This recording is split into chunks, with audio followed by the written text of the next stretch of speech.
Hello, I'm Luke Van Tilburg with VTF, and we're out in the cornfield today doing a crop walk. Today we're going to take a look at some of the crop, some effects from the windstorm, as well as what our population and a yield estimate is. We measured off 17.5 feet. We've got 29 ears, 29 harvestable ears in this stretch, so we got 29,000 ears per acre.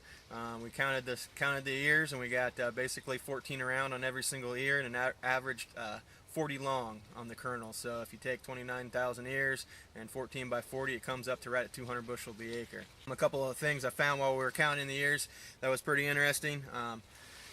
This is one that was in there that would obviously be more of a problematic ear. We had the windstorm on July 10th, and basically it looks like this one pollinated well on this side, and it zippered down this side just a little bit. Probably had a little bit of bending right at some goosenecking with the stalk, and probably when it was probably about this angle when the silks were hanging down, and these silks didn't quite catch all the pollen because of the some of the wind damage.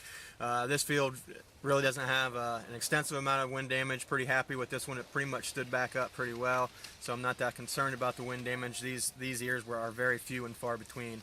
Most of the other ears look very good. This field was planted on May 5th. It's a 95-day corn, so it is it's a little just past the sweet corn stage. We're hoping it'll be ready to harvest. We'll probably take it off. We're hoping to start taking this one off early, around 30% moisture, which will probably be around mid-September.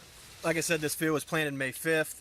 That was a week, exactly 7 days before Mother's Day, as many of you recall.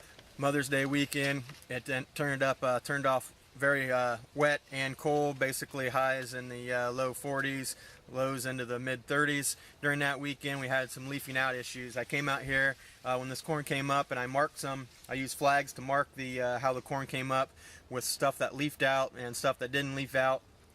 About half to 3/4 of the ones that leafed out ended up putting on a viable ear. So that was good news for this variety. One thing I did notice also, I also marked a double. There was a planter error here, and there was a double with the stalk was less than an inch away from another stalk.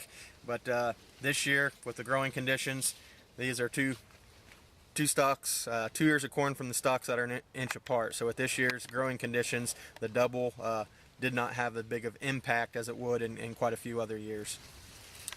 Here's one of the ears that leafed out from the stalk that leafed out underground from this spring. Obviously it's about a week, 2 weeks behind its neighbors, but I think it definitely appears that it pollinated well. It seems to be comparable to all of its neighbors, so I think it's going to end up putting on a viable ear. And the leaf out issue, I think, tied back to how strongly the corn germinated this spring, what the germination rate was on the corn in the spring. Better the germination, the more viable and the ear is.